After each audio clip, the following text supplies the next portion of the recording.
Greetings, my fellow freedom lovers, sovereign thinkers. This is LL3's newest podcast. My name is Craig, transmitting from the beautiful swampy mangroves of South Florida. And today's date, Tuesday, April 4th, 2017.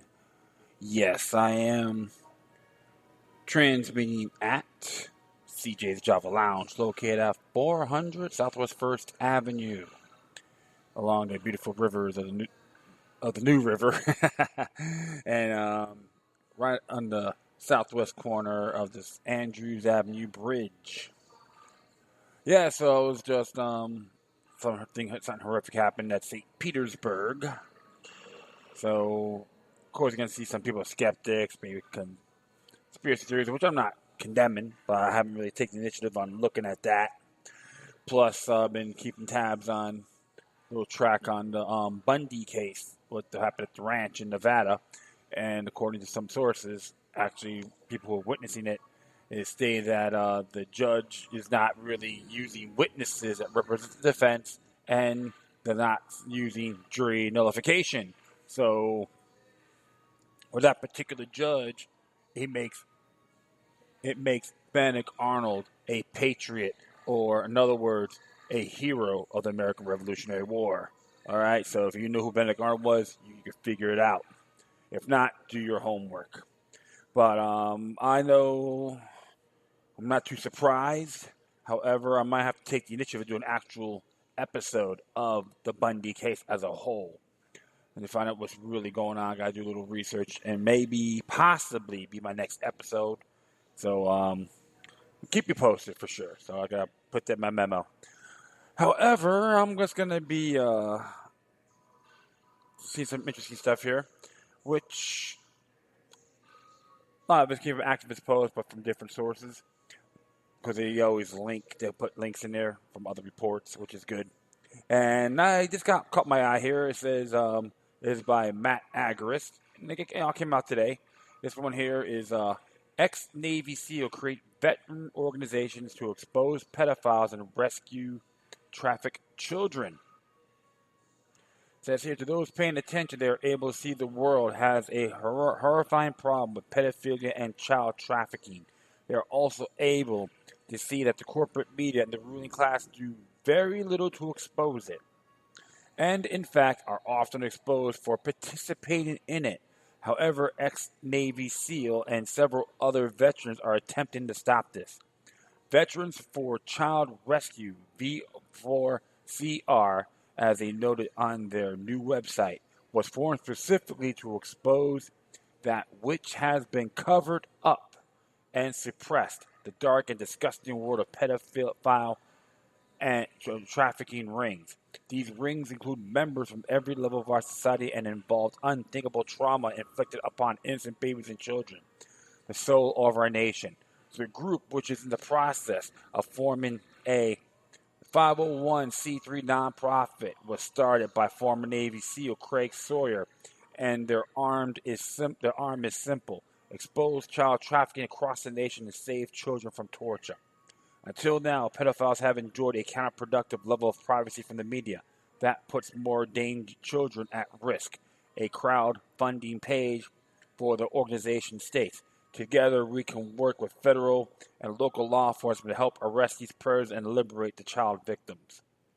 According to Veterans for Child Rescue, the members of the group makes up a Viper team, Veteran Investigating Pedophile Ring, come from the highest levels of military, special operations, federal law enforcement, international countering poaching operations, the intelligence community, the diplomatic community, and film and television.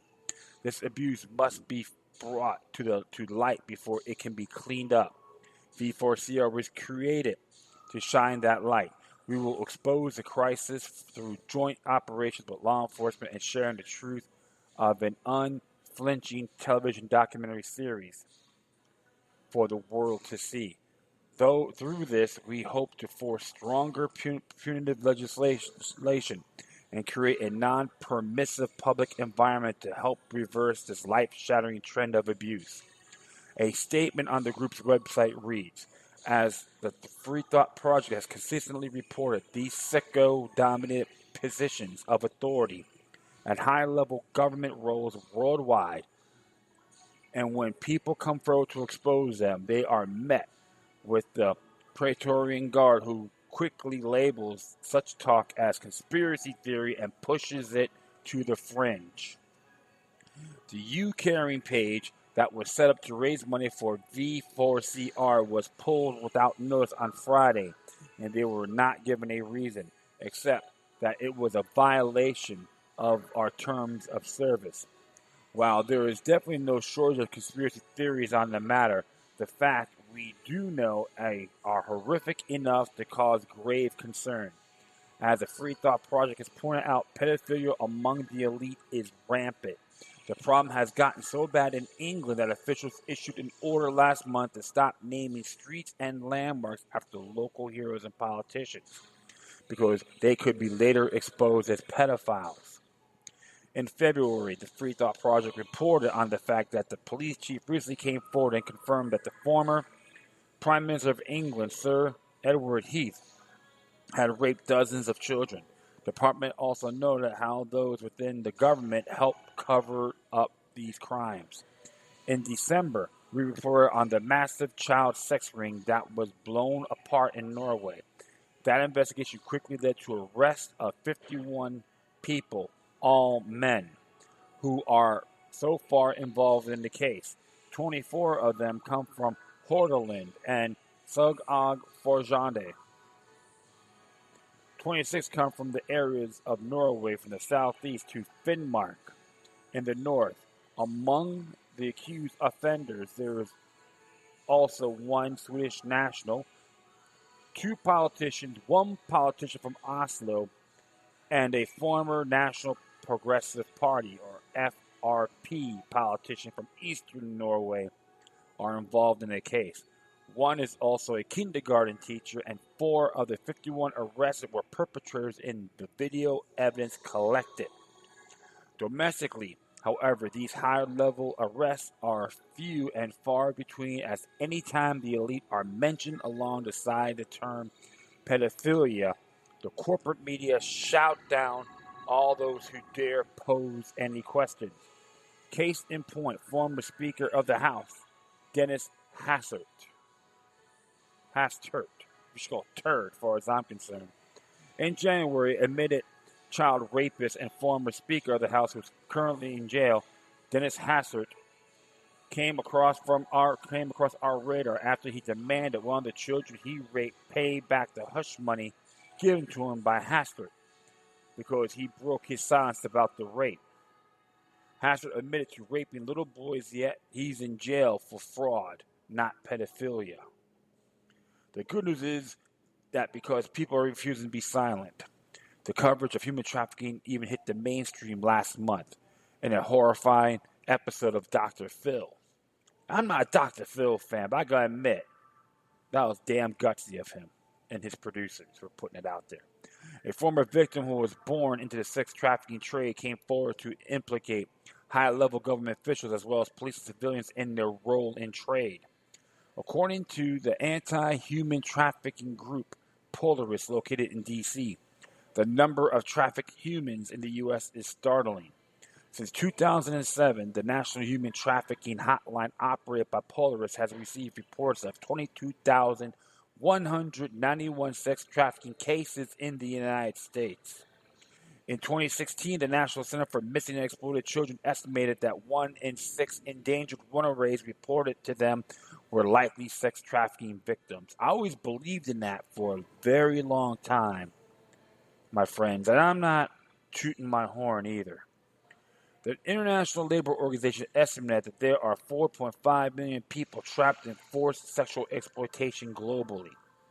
In 2014, the Urban Institute estimated that the underground sex economy ranged from 39.9 million in Denver, Colorado, to 290 million in Atlanta, Georgia. It is time to do something about this madness, and V4CR is doing just that. In spite of Young Caring pulling down their fundraiser, the group started another at GoFundMe. As of Monday, they've already closed to 10% of their goal, their $500,000 goal. I'll recommend everyone out there to donate money for this essential cause. Regardless of your creed, be everyone I know and stuff I read on faith and so forth, condemn this with a passion.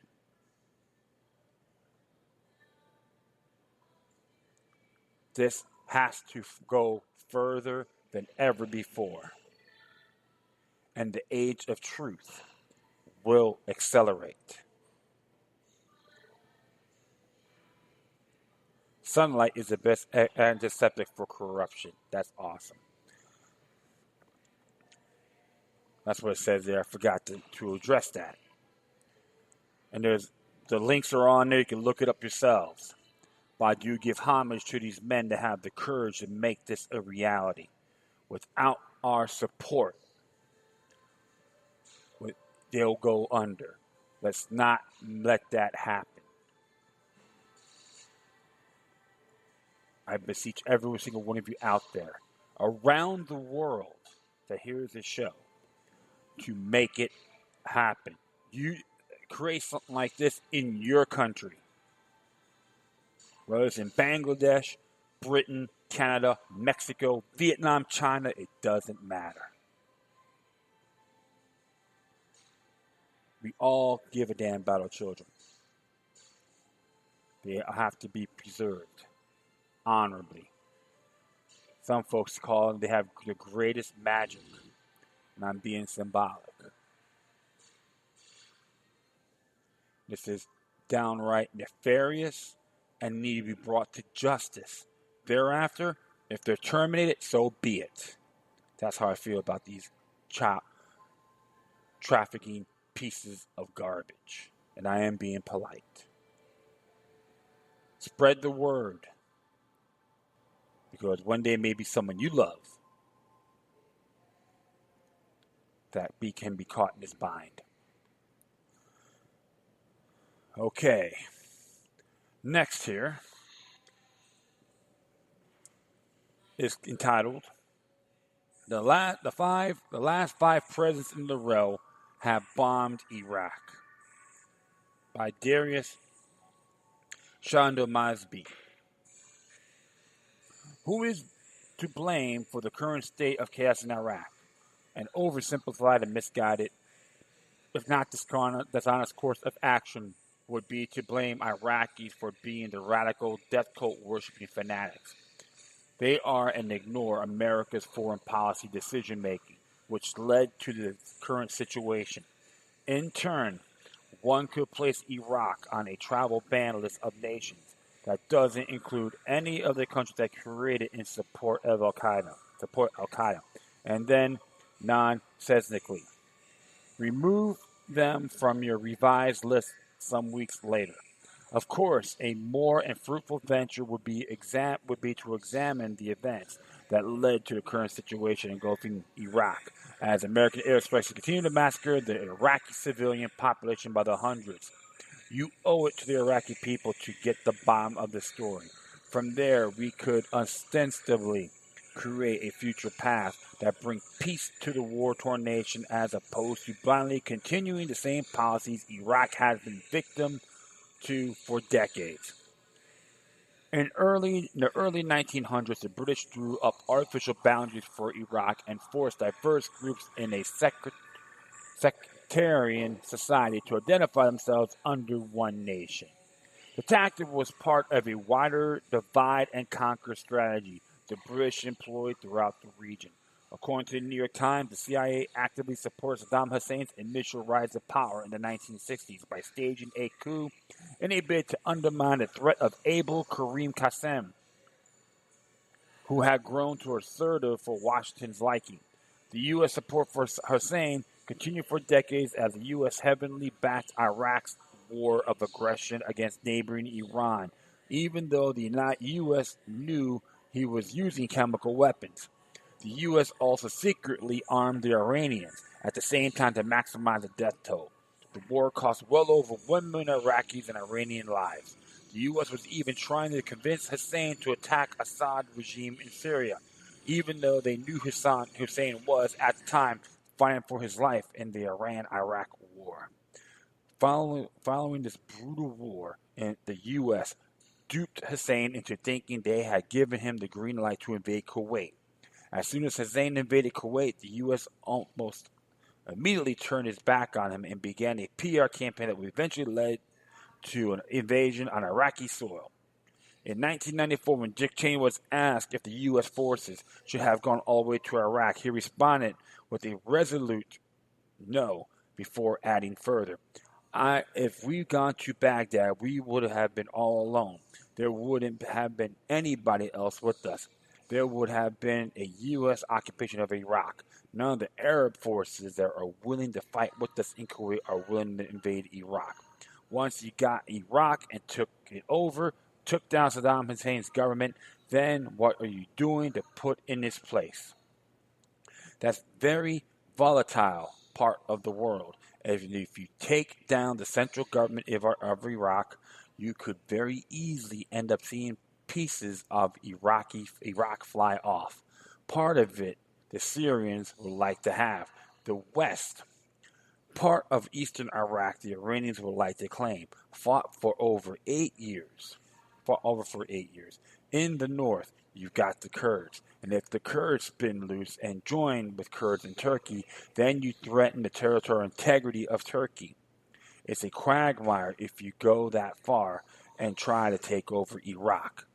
Let that sink in for a moment. The man who unleashed chaos in Iraq in 2003 knows exactly why it would be dangerous to do so a decade prior. Following the first U.S. invasion of Iraq, the U.S. slapped economic sanctions on Iraq that reportedly killed over 500,000 Iraqi children. The UN humanitarian coordinator in Iraq, Dennis Holliday, resigned in protest, stating, for 4,000 to 5,000 children are dying unnecessarily every month due to the impact of sanctions because of the breakdown of water and sanitation, inadequate diet, and the bad internal health situation. As if Iraq hasn't suffered enough, the U.S. decided to invade again in 2003, only this time they ousted Saddam Hussein and his entire government, capitalizing on America's fears after 9/11 to attack a country that had nothing to do with the terror attacks. Yep, beat them when they're down. The tyrannical way. It is worth noting that the Project for the New American Century, an organization of which Cheney was also a member, released a document in 2001 entitled Rebuilding America's Defenses, Strategy, Forces, and Resources for a New Century. This document called for a massive increase in U.S. military spending and a much more aggressive foreign policy agenda in order to expand America's dominance worldwide. Unsurprisingly, Iraq is featured heavily in this document. In March 2003, the U.S. began its shock and awe bombing campaign on a scale that indicated to Iraqis that Saddam and his leadership were finished, according to then Defense Secretary Donald Rumsfeld, as reported by CNN. Shortly after, Paul Bremer, leader of the Coalition Provisional Authority and U.S. presidential envoy and administrator in Iraq, fired close to 400,000 servicemen simply because they were part of Saddam Hussein's Ba'athist Party. This was perhaps the single largest blunder of the 2003 invasion, if it's possible to pinpoint one in particular, because this led to the rise of ISIS. In May 2015, Time magazine ran an article entitled "How Disbanding the Iraqi Army Fueled ISIS." This is hardly conspiracy theory. It is quite clear ISIS and the various other terrorist groups that were established to the foothold in Iraq following the U.S. invasion have been wreaking havoc and mayhem across the country. As Ben Swan, an investigative journalist and outspoken critic of U.S. foreign policy, stated quite astutely, before the 2003 U.S. invasion, do you know how many suicide attacks that were in Iraq? None. In the country's history, there had never been one. But since the 2003 invasion, there have been 1,892. Think about that. To all those people that supported Kerry and Hillary Clinton for president, those two slime bags are just examples that voted for this invasion. You're going to praise them? Weak and pathetic souls, I would say, based on your decision making. But that can be, like, you can reconsider. Donald J. Trump is the fifth straight president in succession to bomb Iraq. Ask yourself, as an American or any other Westerner for that matter, what has Iraq as a nation or any Iraqi ever done to you?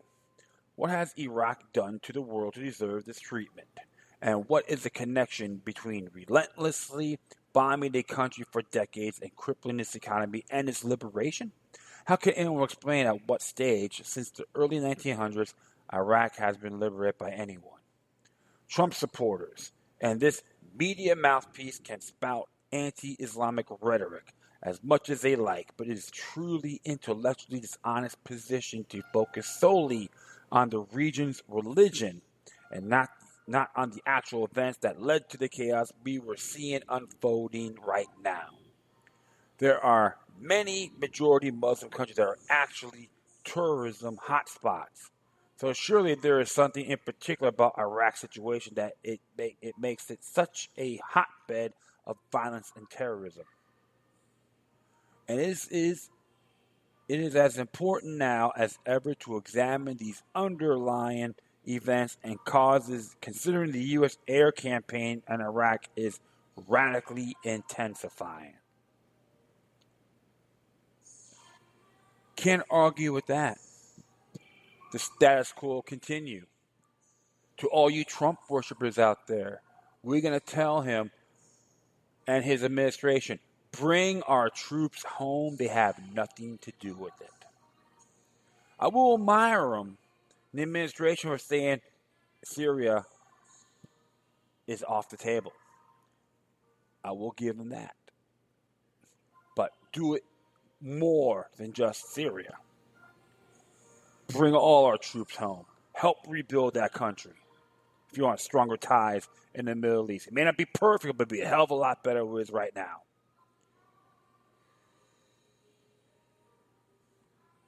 So what is your decision, Mr. President, and your fellow appointees? And to those Trump worshippers, go USA, USA, USA, and say, I'm a patriot. I support this man. What are you going to do? Something to really think about. Absolutely. Keep the status quo imperialism going. You'll shoot yourself in the foot, Mr. President, and to your fellow appointees that are endorsing it. Or you're going to say, I'm just another bend over Bob to the New World Order and or military industrial complex. That's to you and your appointees. Think about it. Everyone out there. You resist all forms of tyranny? You should tell Donald Trump and his appointees and the people in Congress, let's get the hell out of there and bring all our troops home around the world. Next is by Claire Burnish. Free Thought Project. U.S. has just admitted ISIS headquarters they blew up was actually innocent families' home. 558 days after targeting an ostensible headquarters of the Islamic State in Mosul, Iraq, the United States finally admitted to bombing a family home and killing a university professor and 3 family members. Wounding at least 2 more, even through the coalition suspected mere hours after the attack, the ill-begotten mission has snuffed out the lives of innocent families. Overnight from September 20th to the 21st, the U.S.-led coalition carried out an airstrike against a family home, positively believed to be a strategic Islamic State target, killing 4 members of the Rezo family and wounding others on the scene. Air Wars reports university professor Mohamed Rezo, his 17-year-old son Najib Mohamed Rezo, and his brother Basim's wife Maida Rezo, and their 21-year-old daughter Tukat Rezo perished together as bombs intended for Islamic State leaders instead heedlessly destroyed the family. But unironically, it took until April Fool's 2017 for the U.S. officials to concede the coalition's heinous error. This report was open and incredibly assessment completed in 2015. However, the report was never officially closed or reported publicly. I don't know why that was. Colonel Joe Skoroka, Director of Public Affairs for the coalition, told Air Wars, "This case was brought to our attention by the media and we discovered the oversight. We looked at the case based on the information provided by the journalist and the family, which confirmed the 2015 assessment, and officially closed the report in February." Asked by Air Wars how the coalition managed to mistake a family home for the headquarters of one of the most insidious, barbarous terrorist organizations in operation, an unidentified spokesman spartanly stated, "ISIS used many different types of structures to plan its terrorist activities, many of which are residential homes taken from the people of Iraq and Syria."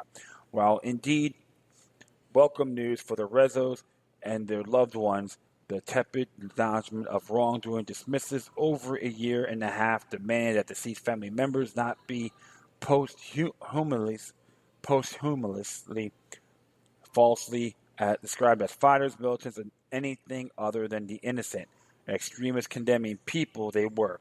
For 18 months, we have been fighting for this admission of the mistake for our loved ones to be counted as civilians.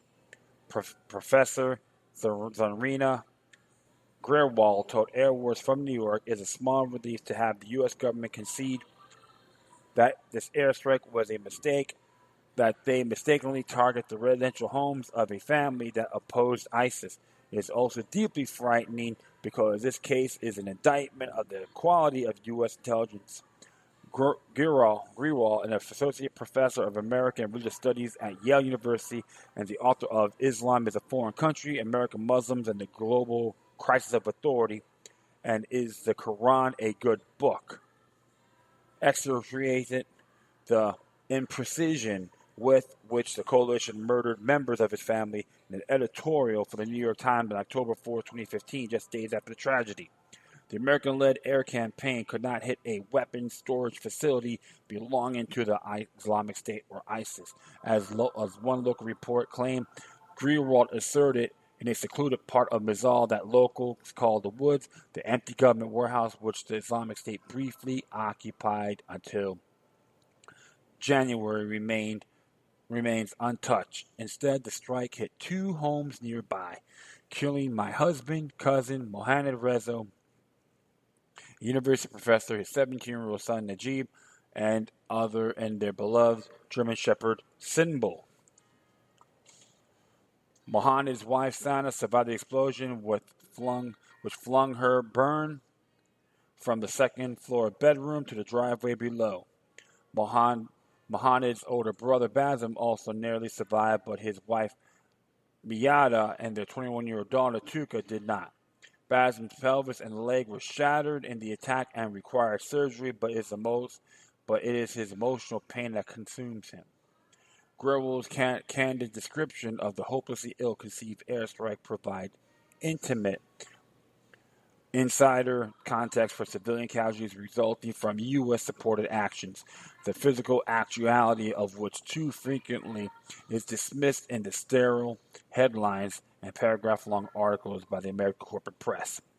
Major Genevieve David, spokeswoman for the United States Air Force Central Command, confirmed to Grewal at the time that officials were made aware of a civilian casualty allegation the day following the ill-fated airstrike. CENTCOM planned to assess to whether a formal investigation would be warranted, but apparently left Grewal and surviving family members in a lurch without acknowledging the avoidable error, much less offering an apology for more than 18 months. Today, officials' recognition of this airstrike having killed civilians has been a long time coming and should have been made public previously, stated Azmad Khan in an email to Air Wars. It is also a searing reminder to the immense difficulty families face in getting the loss of their loved ones recognized, even in cases in which there is ample evidence of civilian loss. Khan and film investigative journalist Anand Gopal worked doggedly for more than a year with various members of the victims' family to compel the United States to take responsibility and clear Rezo family name. There is still information the coalition has refused to provide us.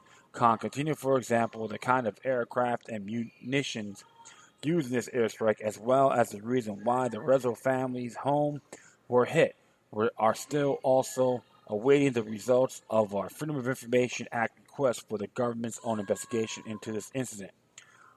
Wholly uninvolved parties have been slain in shockingly high numbers in airstrikes carried out by the U.S. coalition in Iraq and Syria. Two military theaters, among others, which have received the staunch support of the Trump administration in the form of additional troop supplies and frankly greater latitude for aggressive actions.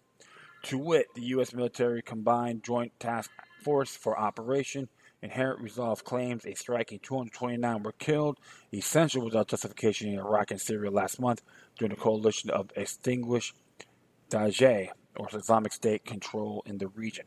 However, being a notorious underreporter of its own wrongdoing, those figures don't approach the actual travesty committed in part thanks to the American taxpayer dollars. Air Wars determined that, as of the 30th, coalition airstrike against such supposed terrorists had instead slaughtered no less than 1,472 non-combatant civilians residing in the two long-fraught conflict zones during the month of March alone, more than 7.5 times the 996 innocent killed throughout the same month last year. This is worse than anything we have ever seen from the coalition, and it's up there with levels of allegations we saw against Russia a year ago, observed Air Wars Chris Woods. Something is shifting. A lot more civilians are dying, and it's happening on Donald Trump's watch. Indeed, it seems the new administration also only amplified the beating of war drums so favored by the previous, leaving even more families like the Rezos to grieve when directly affected by a battle royal against the Islamic State. Many of them have at least loosely supported. While the U.S. coalition ultimately admitted wrongdoing in the killing of a family, the uptick in bombing and butchery of civilians continues at an untenably reckless pace, thanks in part to lack of public backlash, beyond the corporate press relegating the murder of civilians in the Middle East to mere footnotes. Pro-U.S. military propaganda claims airstrike almost always hit intended targets. General, however, has experienced the reality and wishes a tragic number of errant bombings and scores of civilian victims would garner appropriate scrutiny and condemnation, as he stressed. Claim that our military strike campaigns are precise is a dangerous and bloody myth. It has been over 14 years since the United States forces invaded Iraq, and the conflict shows no indication that resolution is even in sight. Self-explanatory. That's all I gotta say. To all you bastards out there, believe you should keep on attacking Iraq and sitting on your big butt, pushing a pen around, think your wrist hurts. You go out there and say how tough you are. If you don't like it, hey, if you can't do that, you go out there, I'll send you a bar of Palmolive soap, okay? That includes those butt wipes politicians such as John McCain and Graham. Senators John McCain and Graham. Weak and pathetic spudheads that they are. If the Trump administration don't like it, they can stick it too. So I recommend him end this damn thing. Bring our troops home. I know I'm repeating myself, folks, but this is pretty damn insulting. I don't like seeing my money get extorted. That's all it is. And people out there go, oh, God bless America, I love my country, but they want to live in a police state, but they want us to go, oh, God bless the empire. Come on. Get a grip. This is more important right now than some so-called Russian connection, which is weak, pathetic, and nefarious.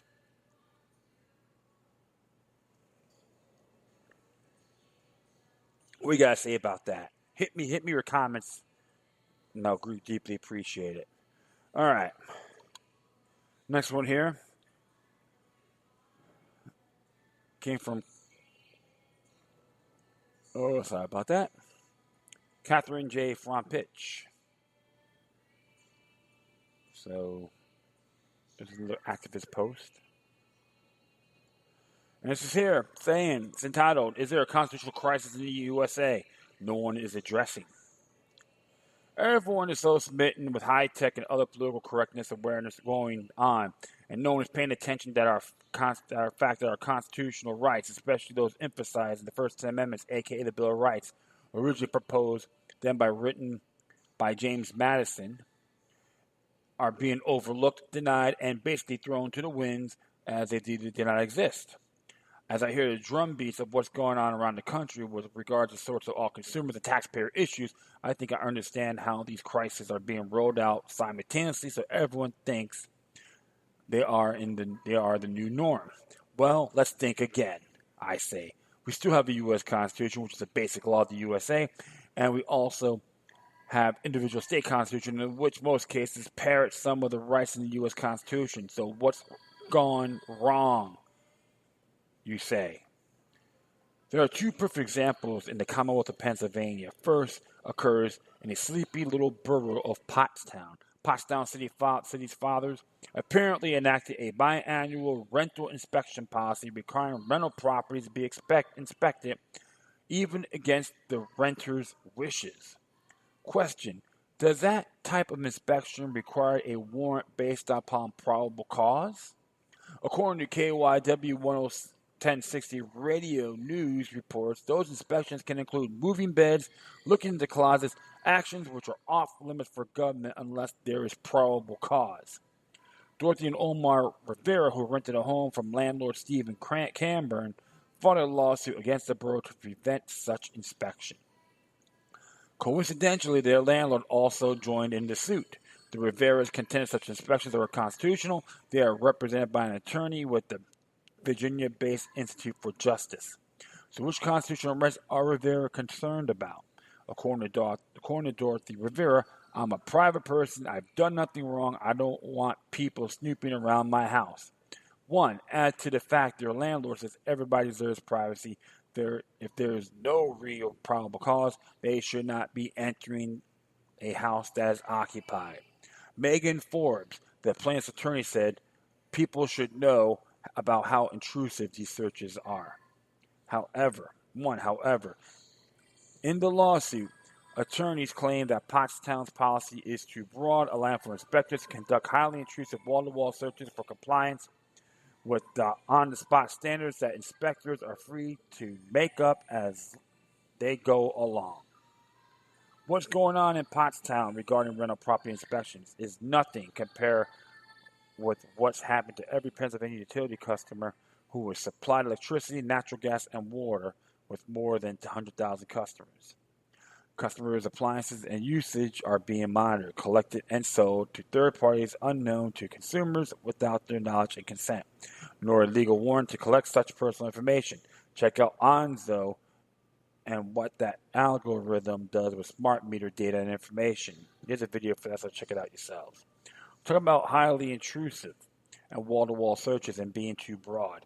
AMI smart meters surveil and collect information plus interact with customers' appliance 24/7, 365. In total violation of Amendment 4s, 5, and 6, 14 of Section 2 of the U.S. Constitution. 4th, 5th, and 14, Section 2 of the U.S. Constitution, including Pennsylvania Constitutional Article 1, Section 1, subsection, no, nothing but subsection 2. Interesting. They're right. They are right. And the most egregious part about the AMI smart meter snooping without a warrant is that AMI smart meters and their incessant snooping are mandates supposed by law by an erroneous interpretation of the PA Public Utility Commission's belief interpretation of HB 2200 Act 129, 2008, which actually was enacted in reality in an opt-in smart meter bill as publicly published of record in Section 2I below. It says here HB 2200, Section 202807, subsection F7, subsection 2. 2. Electric distribution companies shall furnish smart meter technology as follows. 1. From a customer that agrees to pay costs of the smart meter at the time of the request. 2. In new building construction. And 3. In accordance with depreciation schedule not to exceed 15 years. Furthermore, State Senator Fumo is on record in the PA Senate Journal, October 8, 2008, pages 2626 to 2631 stated, in addition, we did not mandate smart meters. We made them optional.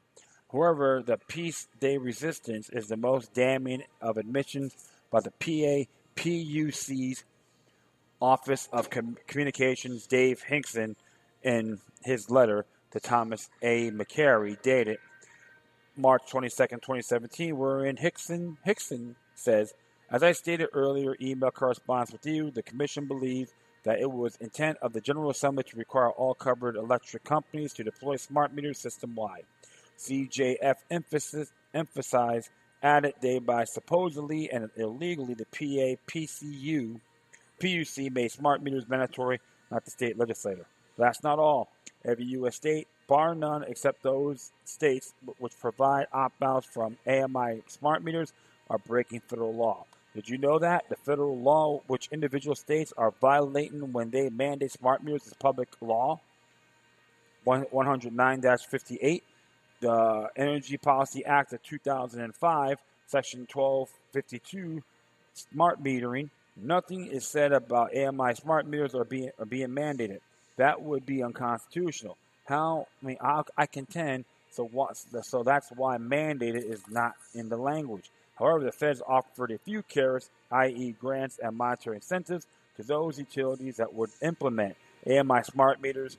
What does that tell you? Follow the money. Oh, of course. In essence, sleepy little Pottstown is a small potatoes compared with the Commonwealth of Pennsylvania in denying constitutional rights of citizens. Have you looked into your state's AMI smart meter law? How AMI SMs are snooping on you, and that you don't have to have them. Read Trafficked. Plus how your constitutional rights are being abrogated. There's some links on here you can check out yourselves. Absolutely. I say smash those damn things and send it back to them. Number two, my friends, there's always a flaw. Learn to counter them and just drive those bastards crazy. Many ways of fighting them. Do your homework. I gotta do that too. But I know a lot of my colleagues out there we've been keeping tabs on this for a good period of time, and people up there and the rest of the country, even the world, fight this shit. Excuse my language. These smart meters are nothing for garbage. They need you more. Those bastards need you more than you need them. So you know what? You show them who's boss. All right. I seen this video here. It's by Jack Burns and Free Thought Project, and it says here: watch police call and backup for veteran paying tickets and pennies.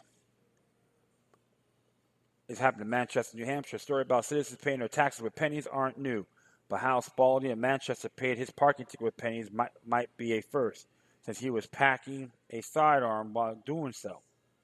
As the Free Thought Project has stated before, police need you to break traffic laws because writing tickets and receiving funds from doing it is so considerable revenue generated for police departments.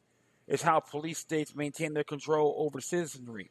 Manchester police did not take kindly to Spalding's form of payment, and according to reports, called a SWAT officer to deal with him.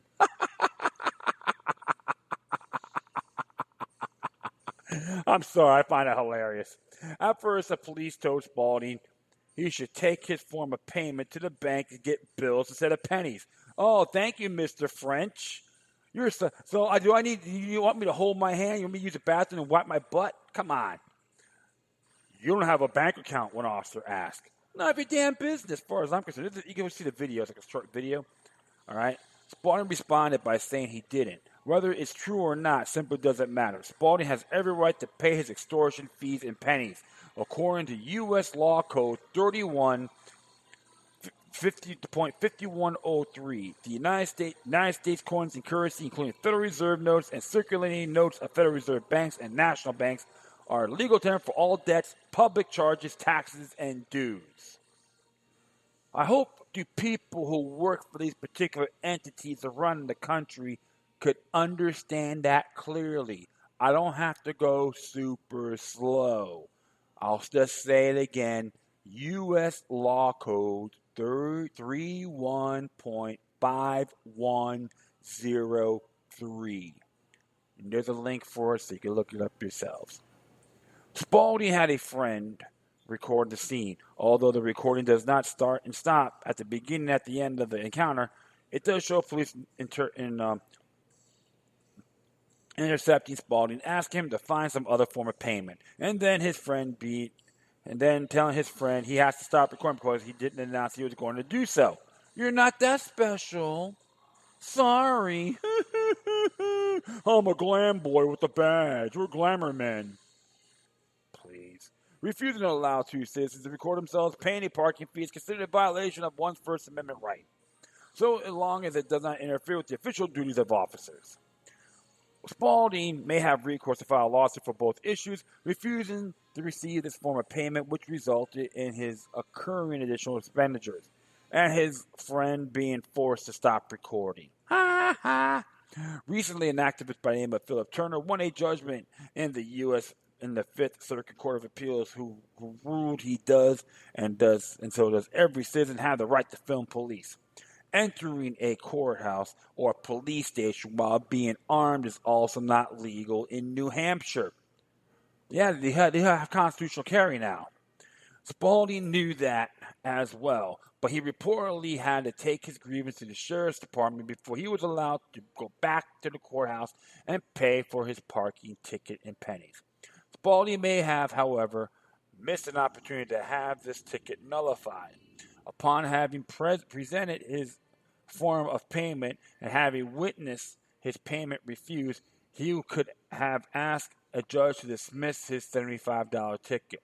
The judge will likely have done so, being fully aware that the Coinage Act of 1965 allows all forms of current U.S. currency to be used for payment. After leaving the sheriff's office, Spaulding once again presented his $75 worth of pennies as payment for his ticket at the county courthouse. The clerk, having been notified by the sheriff to receive the former Marine's payment, didn't seem all too pleased to be doing so. Nonetheless, Spaulding passed through the glass window, separating the two individuals, granted total of $7,500 pennies and the $5 bill just in case if he or the clerk miscounted. And there's a video on that as well. Yes, so Mr. Spaulding's a nice guy. I'm not going to condemn him. Well, you know what?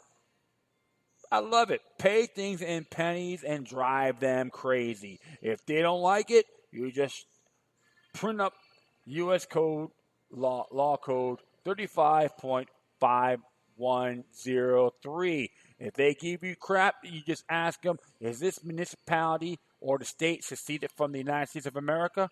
If they go no, then tell them to shut the hell up. Use a big smile on your face. Say that with love. And don't get me wrong, William Spaulding, he was being a gentleman on this. And it's funny about the couple. Oh, you have a bank account. Stop playing Mr. French, okay? You're just peace officers, not a bunch of confounded nannies. Not condemning you, but that's pretty stupid, pathetic rhetoric. Be peace officers, not revenue collecting. I won't say revenue collecting demoniads, but rather deputies of Nottingham. Okay? So, I'm glad it worked out great, but it was funny to see that old gentleman's face. But at least he had a bag, so he was prepared. I probably say, hey, give me a receipt, please. I'll we don't have anything to count the money. You tell them, you know what? You go to the city and make a motion to get yourself a coin counter. Okay, the end of story. But it's just I like when I see stuff like that because it's called clogging the system. If everyone start doing that, even those tow trucks, when they tow your vehicle, because it happened to me, which is totally illegal. I should just give them in pennies and drive them crazy. You want to bend over for the city to make money? Give them some payback. Clog them really good. Because you got to show them who's boss. All right. Finally, this came back with David Martin. And if I'm correct, it was originally on Dave Kyle, I think it was. Yeah. Lou Rockwell forwarded this. So it says here, Vince Foster's Death by David Martin. For now, America's mainstream fourth estate is ignoring the latest story about the violent death of Bill Clinton's deputy White House counsel Vincent W. Foster Jr. This is the one about Congressman Trey Gowdy, Republican of South Carolina, getting a federal judge to have Foster's body exhumed and examined. In this case, there's good reason why they should ignore it because it's made out of whole cloth. It was obviously created to lend credibility to the idea ginned up by a rotten press in the first place. That the internet information alternative to the propaganda that they put out is nothing but a stream cauldron of unsupported rumor and nonsense. What we are witnessing here is quite simply the latest variation of number 4. In the 17 techniques for truth for suppression, knock down straw man, here's one way it's done as we said back in 1998. Make up wild rumors or plant false stories and give them lead play, which when you appear to debunk all the charges, real and fanciful alike. And sure enough, in the wake of this newly minted fake news, all along come the propaganda press's favorite debunker, that depraved Snopes, to perform the ritual.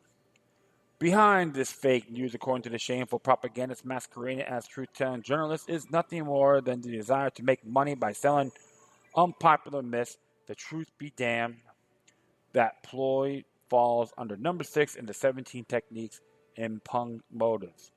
The motives of the people originating in this phony story might well be impugned, but not to the basis that they are merely chasing after filthy lucre.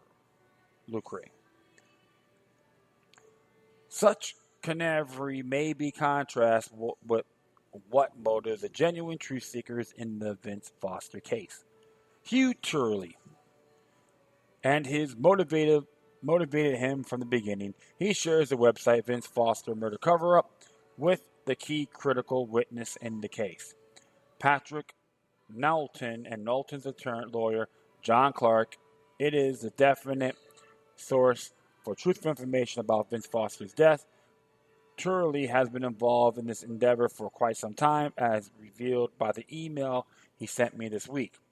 In November of 1994, Paul Harvey broadcast a comparison between the press reporting of the O.J. Simpson murders and Vincent Foster that I had sent to him. Harvey producers told me it was one of the most requested transcripts of his broadcast. My comparison was also republished in many small-town newspapers that ran Paul Harvey's opinion column. Unfortunately, it contained 2 errors promoted by Christopher Ruddy. That Foster was left-handed and his paramedic found the body in another location. Ruddy had confused west with north in his reports. Hugh Turley, March 26, 2017. Where is the media on Foster's death? Television, radio, movies, and print media are talking about everything these days except one thing. Anybody can speak his piece on sex, infidelity, specific of birth control, lesbianism, homosexuality, adultery, polygamy, and pornography. Daytime talk shows lick their lips at rating rates over stories relating to a Chicago carnivore who raped, killed, and ate young boys. Cutting off a man's penis was a favorite topic for a while. It's difficult to imagine in this atmosphere that there is one topic in the media can't seem to handle. But there is one. It appears nobody dares question the murder-suicide of White House aide Vince Foster. Hugh Turley has revisited Fort Marcy Park several times. He has also read in tedious detail the case against O.J. Simpson. He assembled a compelling comparison. And start from O.J. Vince Foster and it go back and forth, okay? There was a public hearing. There was no public hearing. Shh. The media tells us everything with updates on an hour. The media and the White House tell us nothing. The facts are kept from the public. Plenty of photos are displayed of gloves, the murder scene, a Bronco, and even a live televised flight in the Bronco. Only one photo leaked to the press by the government. It shows Foster with the handgun. One photo tells the public a one-sided story. No murder weapon was found. No bullet was found. In fact, the gun had only 2 bullets and no other bullets were found at Foster's home. Maybe he just bought two. Nicole Simpson died unexpectedly after eating a full meal. Foster died unexpectedly after eating a full meal. OJ's estate isn't still intact. Fort Marcy Park reopened after a facelift. There was a new sod and cleared brush. Even one of the new cannons was gone. Vince wouldn't know the place. Nicole's eyeglasses were found next to Goldman's body. Foster's eyeglasses mysteriously bounced 13 feet from his body in dense foliage. X-rays were taken of the victim by a medical examiner. No X-rays were taken, the coroner said. Our machine was broken, although he did check off X-ray completed on the autopsy report. The victim's blood was everywhere. Part of his skull and brain were missing. No skull bone fragment were found from a 1-inch exit wound, even after sifting the soil to the depth of 18 inches. Plenty of fingerprints, footprints, and blood drops were found. No fingerprints were on the gun, except one, but it was not Foster's. Did Foster wipe the gun clean after he shot himself, threw a suspicion away from himself? Los Angeles police used experienced homicide investigators. An inexperienced park officer, someone with no homicide experience, served as the lead investigator. O.J. wrote a note. A note appeared in Foster's bag for the White House, yet he wasn't there when park police searched the bag. This note was torn into 27 pieces with no fingerprints. Tests were conducted on hairs found at the crime scene. No tests were done on the blonde or brown hair or fiber found on Foster's pants, undershirt, and socks and other clothing. O.J. was unaccounted for during the time of the murder for less than 1 hour. Foster was unaccounted for from 1 p.m. until 6 p.m. For 5 hours. His activities are unknown. Testimony was taken under oath. Special Prosecutor Robert Fisk and investigators questioned no one under oath. O.J. Simpson at the scene. Blood at the scene flowed downhill. Blood on Foster's face flowed uphill. These dried blood tracks disprove Isaac Newton. Think about that. You figure that one out, folks. Detailed crime scene photographs can be seen daily on television. Oops. It's too bad. It's too bad crime scene photos were underexposed in the park police labs. He drove a white Ford Bronco. A mysterious white van and Mercedes and a dark car were involved. We don't even know how Vince Foster got to Fort Marcy Park. Police investigators searched O.J. Simpson's home. White House aides searched Foster's office and then lied about it. Los Angeles police investigators keep a detailed list of items taken for the crime scene in O.J.'s house. Items removed from Foster's office by White House staff remained a closely guarded secret. Investigators questioned neighbors. Neither park police or Fisk investigators questioned that many neighbors around the park. Witnesses who discovered the bodies came forward on television, and we know names. The workman who discovered Foster's body has never been named. The murder weapon may yet be found. Luckily, a gun was found by the police. In his right hand, he was left-handed. Even though the workman told the FBI there was no gun in Foster's hand when he found the body. Defense lawyers complained about sloppy police work by Los Angeles detectives. Not a single complaint about sloppy police work in the Foster investigation. No one disputes the victims' bodies were found in front of Nicole's gate. An ambulance worker found Foster's body on the west berm. Fisk said police found Foster's body 200 feet away from the north berm. No one disputes who was the first emergency worker to come upon the victims' bodies. Sergeant George Gonzalez, the lead paramedic, said he was first on the scene of Foster's body. Fisk report said a park police officer was the first to find Foster.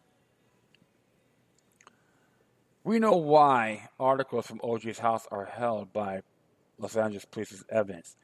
We don't know why articles from Foster's office were delivered by the White House aides to the White House private residence as ordered by Hillary Rodham Clinton. Truly might have mentioned that when he wrote that piece, he had been deceived not just by the scoundrel Christopher Ruddy, but also former FBI agent and Watergate figure G. Gordon Liddy, who brought forward on his radio show the anonymous workman who discovered Foster's body. We have since learned that the man was the late Kermit Dale Kyle, and his story of how he stumbled upon the body while in search of a secluded place to take a leak is frankly preposterous. Can we say double speak, my friends? Yeah. A lot of foul play in Vince Foster's death. I'm real damn convinced. You don't need to listen to Rush Limbaugh to figure that one out, right? Absolutely. It's a real damn shame. Yeah, people believe they're higher than above. They think they're higher than everybody else above the law. But like I say, one thing, my friends, blowback is happening little by little, and the ones responsible, it's gonna backfire on them when they least expect it, and the ones that still support these individuals, need a good smack upside the head. And I say that in good faith. And that is all for now. I thank everyone for listening to the show. Plus, feel free to download and share us throughout your social media networks. If you have any questions, comments, or you want to send me something that's interesting I may want to check out, whatever you do, please deliver your correspondences with decorum. You can hit me on Facebook, Twitter, Google+, Spreaker, iHeartRadio, Tumblr, YouTube. Oops. Wow. I got goofed up there. YouTube, Spreaker, Freedoms Network, Scene.lifeminds.com. I may see Spreaker twice. Or you can email me at LokiLuck3, which is LokiLuck3 altogether at gmail.com, or see encrypted ones, LokiLuck03 at protonmail.com. Ooh, I got a little tired, so bear with me. But once again, thank you for your time. But always remember that demoniac resistance is healthy for the soul and can liberate humanity. Until next time, take care of yourselves. Keep on spreading the love, and may your guardian spirits be with you.